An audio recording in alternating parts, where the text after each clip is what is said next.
Hey guys, it's Terrence Nan. You're listening to Hear the Spear, presented by No Game Day. Go Noles. Hey, what's up? This is Peter Ward, aka P-Dub, in the house. We're listening to Hear the Spear, presented by No Game Day. Go Live, go Noles.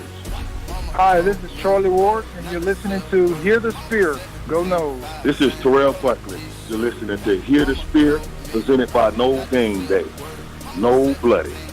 But perhaps better known as the greatest corner to ever step on a football field, Deion Primetime Sanders. Great Deion Sanders, my brother. What's going on, man? I could wake up to that greeting every day, man. That was awesome. Hello, Noles fans. This is former Seminole Derek Brooks, and you're listening to Hear the Spear, presented to you by No Game Day. James Wilder Jr. What's going on, James? Thanks for having me on. FSOD, Florida State or Die, and go Noles. William Bar None Floyd. Gentlemen, what's up? What's happening, guys? This is Logan from Hear the Spear, presented to you by No Game Day. We are recording this Sunday afternoon after Florida State's win over number 6 UF. We're also giving our instant reaction to Florida State versus Boston College. 2 games. We're going to recap all in this one episode, trying to give you guys some more content as usual. It's a pretty good weekend. Dustin gets a win with the Bucks.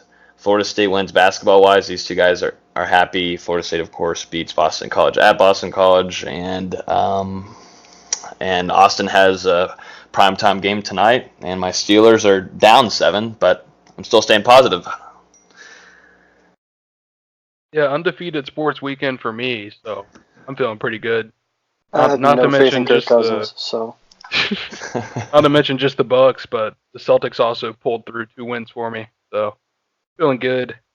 Not too shabby. With us tonight is our lead writer, Dustin Lewis, and our lead basketball writer, Austin Veazey. Hope y'all are having a good weekend. I know we are. It's been a nice, little calmer. A lot of content going out from the site-wise, but we have a lot of stuff to talk about. We're just doing instant reactions as usual. We record next week, kind of looking ahead to the Alabama State game, coaching search, all the craziness, but this is all instant reactions to both FSU versus BC and FSU versus UF basketball-wise. So what were y'all's first thoughts to the football game? Florida State beats Boston College 38-31 up there in Chestnut Hill. What are y'all's first initial reactions to that game? That the James Blackman and Jordan Travis show is pretty fun to watch, and whenever Alex Hornibrook doesn't play, that's also pretty great as well. Yeah, I was pleasantly surprised the guys came out to play, and that first quarter they looked kind of sluggish, and then they got going, and it was a fun show. I was very pleasantly surprised. So you're a little bit. We didn't hear much of anything quarterbacks wise with what Browse wanted to go with heading into the game. I think we were kind of curious. We've been very strong on here talking about Blackman and thinking he works better for this offense and is a better passer and deep ball guy than Hornibrook. But seems like Blackman is Brow's guy, and it worked out very well. He went for 346 yards. He went for 2 touchdowns, and he went also 18 of 26 with a passer rating of 69.2. How about his day, guys? Yeah, I mean, what can you say about James Blackman? Like you said, Logan, we've talked about it for weeks that we thought he should be playing over Alex Hornibrook, and he proved exactly why on Saturday from just having complete command over the offense to hitting that deep ball, especially the one to Terry in stride for a long touchdown. I mean, he had a phenomenal game, only missing 8 passes on the day. And, it just goes to show what he can do when he feels like the coaches are behind him. Yeah, Blackman was awesome. You could tell he was finally playing with confidence, which he hadn't been doing for the last few weeks when he had been in. And he showed up. He was awesome. And like you said, that deep ball to Terry was beautiful. He was getting hit as he threw and put it right in the breadbasket. That was awesome to see. And it's very interesting to see Jordan Travis as the backup. I know we're going to get to that. But seeing Browse roll with Travis instead of Hornibrook. That told me something that I wasn't thinking coming into the game. You know what it told me? It told me that Hornibrook might have been Willie Taggart's guy, not Browse's. Which surprises me because everyone thought Hornibrook was Browse's guy. Yeah, no, the Jordan Travis thing was crazy. Just going back to Blackman's throw to Terry, though, that's something that we've seen from Blackman. He's been off, though, throughout the middle of the season, but he lit it up on fire on Saturday, and that ball to Tamaron, it couldn't have been any better. And he looked, I don't know he looked more comfortable. This is the most comfortable he's looked since Boston College game. He looked, I don't know, he looked like a chief out there. He was just kind of doing his thing, hitting his guys, and playing smart. Eluding also defenders too very well. Boy was running for some first downs. Didn't he have a backspin, or am I thinking of someone else? Someone had a backspin, but Blackman did look smooth. And then of course out of nowhere trots in Jordan Travis, which a lot of people were pushing for him to maybe get some playing time this week, and sure enough he went in there. What are y'all's thoughts on that? That was awesome. I know a lot of people wanted him to see action, and as long as it's limited action like this, I say why not? We need a running quarterback behind this horrible offensive line, and Travis is clearly the best runner of all the options on the roster. But we still haven't even seen him throwing a pass yet, so let's pump the brakes on him starting. Yeah, I was sitting on my friend's couch, enjoying a beer. Mind you guys, enjoying a beer. What kind of beer? And oh man, what was it? Enjoying a couple beers. Don't remember the brand. Yeah, you must have had a lot of beers then. You can't remember. Enjoying a couple beers. But sitting there watching the game. I see number 13 come in at quarterback and then just run up the right side for a touchdown. My initial thoughts are, did Joshua Kando just score a touchdown?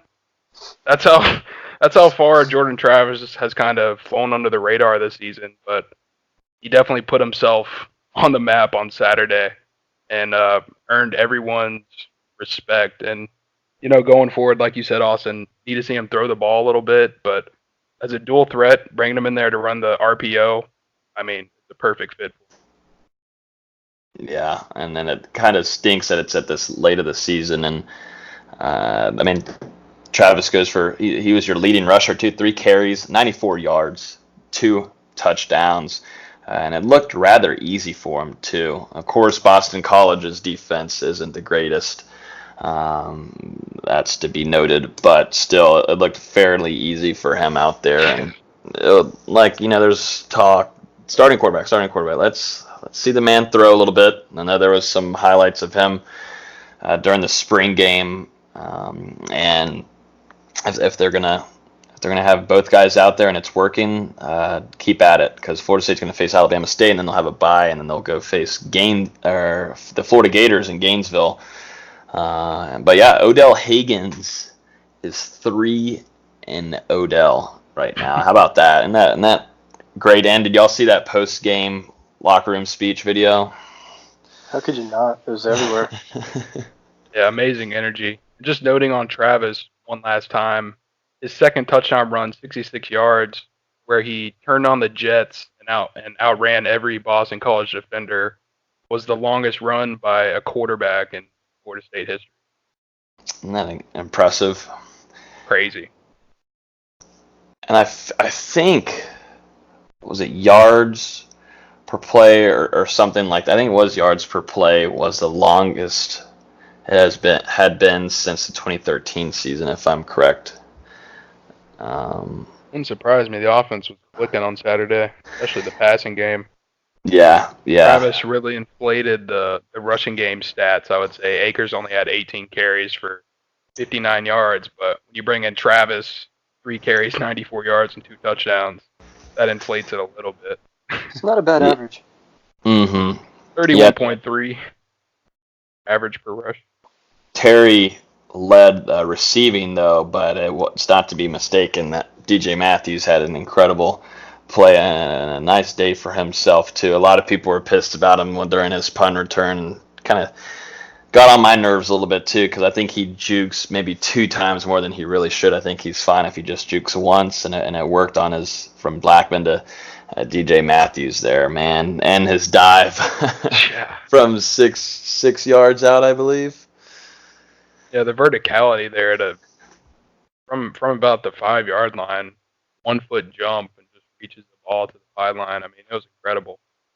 Technically, wouldn't that be horizontal? However you say that?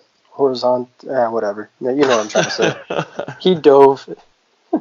He dove. He scored. That's he what went sideways, not up.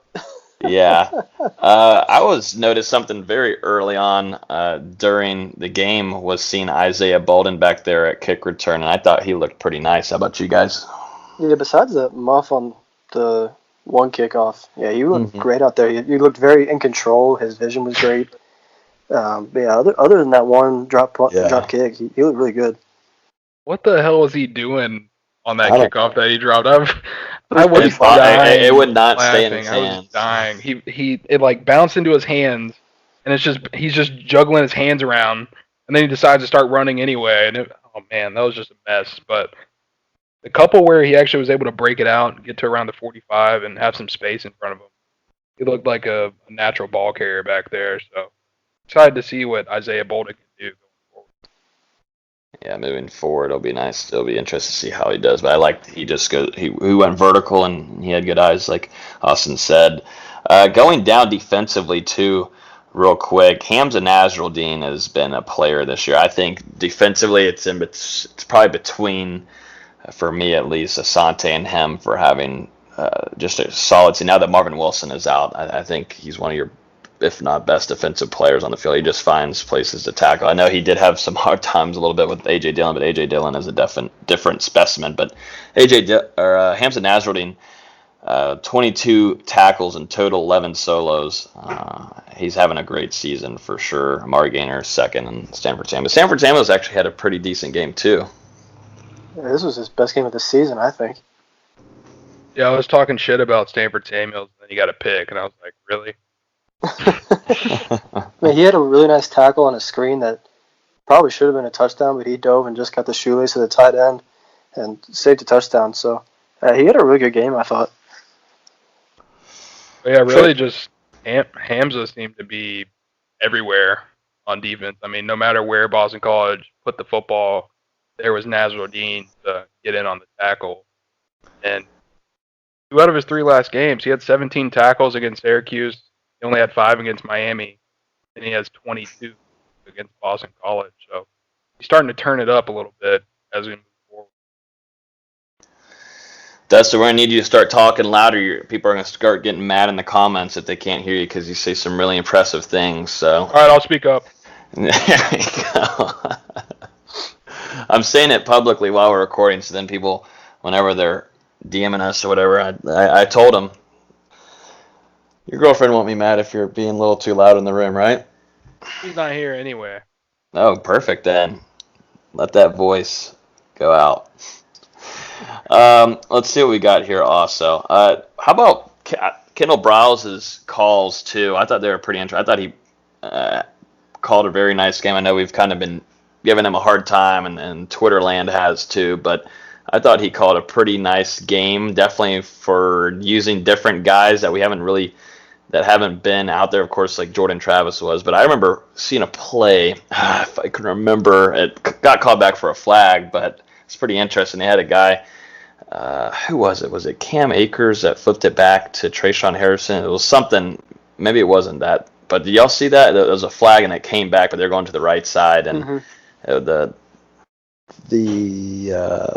was meant to be like a little pitch back to go for like another 20 yards or a touchdown there if that one defender wasn't there. But I thought he called a pretty nice game too, and obviously James Blackman clicked, so that helped.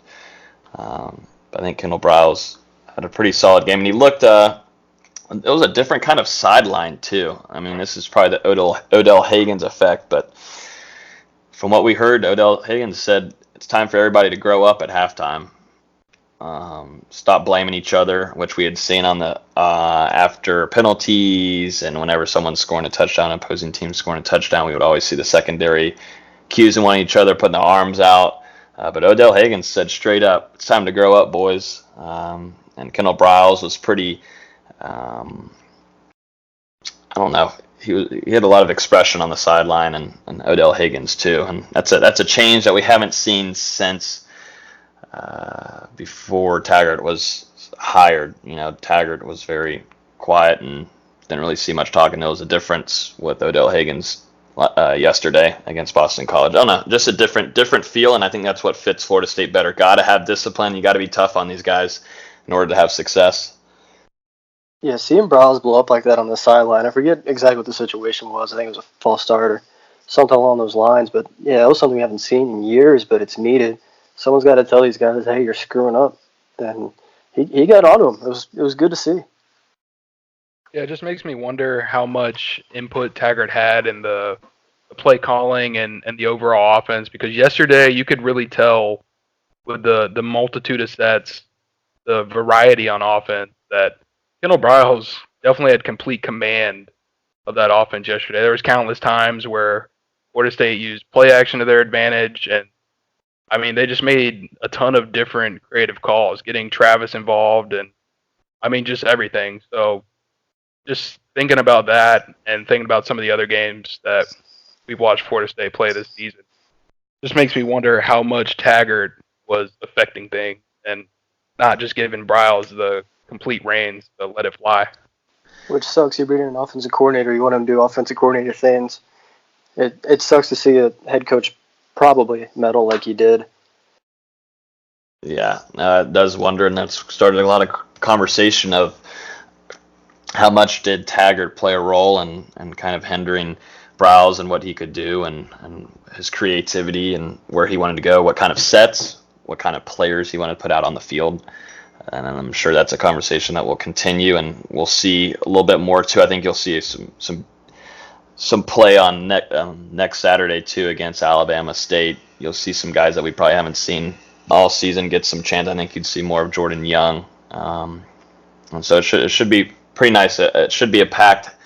Even though it's Alabama State, I think you'll see a pretty decent attendance for Odell Higgins going 3-0 and most likely going 4-0, but definitely before heading to Gainesville after the bye week. The next week, Doak should be pretty rocking, because right now I think the fan base is pretty happy where it's at. Of course, there's a lot still to move on to, and I think discipline and seeing that on the field, and I don't know, fans needed to see that on Saturday, and I think they'll see a lot of support for Odell Higgins on Saturday. Dustin, we talked about it before we started recording. If Odell Higgins goes 3-0, what should happen? Or now he wins out, beats Alabama State, beats Florida, and Gainesville. Yeah, this is assuming that the current ongoing discussions with Bob Stoops kind of fall through, but I mean, yeah, just thinking about it, I'd be perfectly fine with Florida State naming Odell Higgins the next head coach of the program.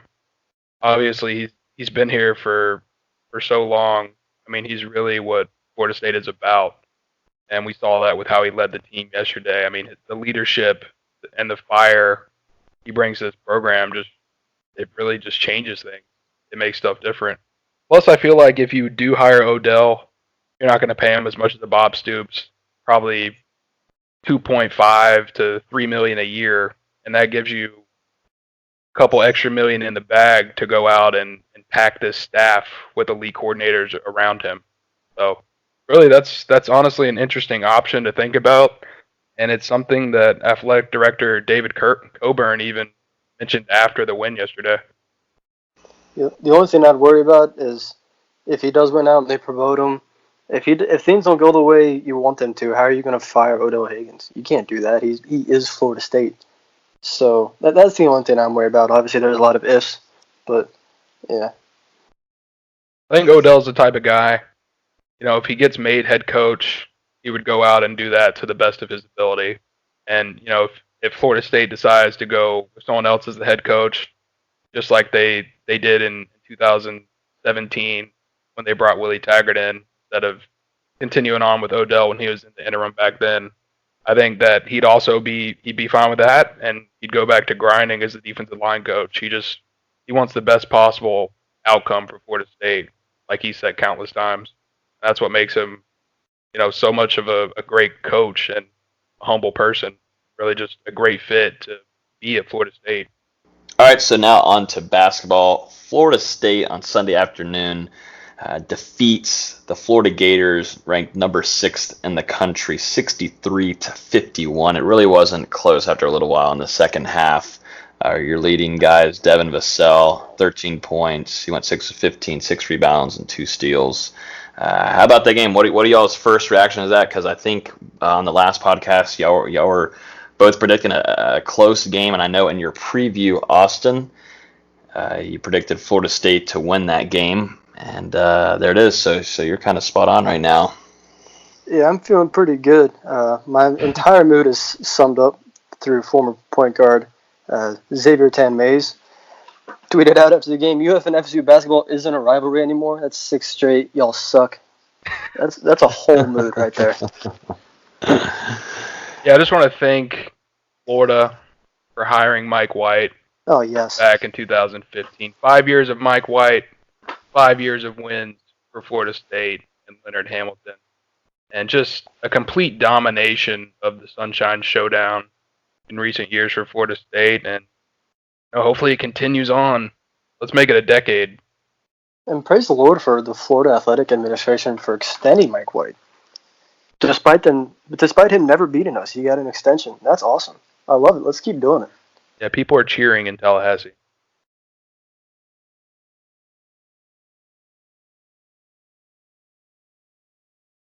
And I'm back from being muted. Perfect. Oh, wow. Perfect. I'm over here. Well, Steelers just scored a touchdown, so it's 7-7 now. So I'm in a great mood too, just like you guys are now. Tie game in Pittsburgh. So it seems me and you were talking about it in crew, Dustin, but Osborne, I like his energy that he brings and rebounding, and he's going to be a stud, I think, for Florida State this season. Yeah, we didn't really get to see a lot out of Malik offensively against Pittsburgh, but hustle and energy he displayed against the Panthers, he just showed even further today and actually converted some on the offensive end. Osborne shot 4 out of 7 from the field, finished with 10 points, 4 rebounds, and a steal. Didn't get any blocks this game, but he's still averaging 2.5 a game after getting 5 back in Pitt. So really just a guy I want to see continue to grow in the system. And he already looks very well meshed in with the defense. I mean, he plays great defense, and then today he was around the basket for the right opportunities to get some buckets. Really just looked great out there. Yeah, Malik's awesome. I wish every single player was like Malik with his passion and energy, and his want to is just bigger than anyone else that was on the floor today. He's after everything. He wants to hold down that paint despite only being 6'8", 6'9". And until Dominic gets fully healthy, he's going to have to keep holding it down. And it's going to be a lot easier these next few games against the Western Carolinas of the world for him to hold it down. And yeah, he's awesome. I'm a big fan of Mozzie, as we established last podcast. Yeah, and this was his first chance to actually play in the Florida State versus Florida rivalry, if that's what we're still calling it. Nope. And in the locker room after the game in the celebration video, and Malik might have been the most hyped up person in the group. I mean, really, I just think his energy is going to be a huge factor for this group. I don't think he's going to let anyone take a play off. Yeah, that's how I feel too, and I think that's good for any kind of sport you're playing. You'd like to have a guy on there. If you have a guy that screws up, keeps their head in the game, shout out to High School Musical, and keeps guys on pace to keep playing. But yeah, it didn't seem like really close in the second half. Was this more of a good Florida State team or a bad UF? I think it's more of horrible coaching by Mike White, because they've got talent. You can throw me out there, I could get that team to a Final Four. But he had Kerry Blackshear playing on the perimeter for most of the game, which doesn't make sense because considering Balsa was sitting with foul trouble and didn't play much. Dominic's not healthy. And when our best big man is 6'8", you'd think you'd put your best big man in the paint and have him go to work, but they didn't do that at all. So I think it was just mostly bad Florida. But Florida State definitely did look good, especially defensively. Yeah, Florida's a really talented team. I mean, I think recruiting-wise, they have one of the top high school ranked teams in the country, if that makes sense. All their guys on their roster coming out of high school were mostly 4- and 5-star recruits. So this is a team that has a lot of talent. Like we said, Mike White is the gift that keeps on giving. So hopefully he can screw that up. But I think the Gators will find their footing a little bit as the season goes on. And I saw a really weird quote from Mike White. He said they haven't even put in 25 different sets so far because they want to take things slow with their guys. So really, it just sounds like the coaching has put them behind the 8 ball to start the season. Yeah, to your point about talent, they have 6 blue chips on the roster, 3 5-stars and 3 4-stars, and that's not even including Kerry Blackshear, who is a high 3-star. So they've got tons of talent. They're not showing it right now. Even against UNF, they looked super lackluster. And then UNF only beat an NAIA school by 8 points 2 days later. So, Florida's they're in a funk right now with Mike White. But they play in a bad conference. The SEC is notoriously just Kentucky and nobody else, so he'll get to 20 wins and he'll keep getting extensions. And how many blue chips does Florida State have on their roster? I can think of maybe 3. I think it's 4. MJ, Patrick, Trent, and that's the 3 I can think of. Maybe Balsa. Yeah, Balsa's 4. So yeah, really just outnumbering Florida State. I guess talent-wise, I don't know. I don't think they're more talented than Florida State, but that's what the recruiting rankings say. They're more hyped than Florida State. We'll say that. Yeah. It seemed like there was a big second half time adjustment too. I know you were tweeting about it, Austin, but the way Forrest was playing, it seemed like they were more into the drive factor. Then it seemed a little too patient. Offense wasn't clicking as much, but they went more aggressive when they got out in the court the second half. Yeah, that second half they came out and the first 6 minutes they went on a 14-6 run, and that was the ball game.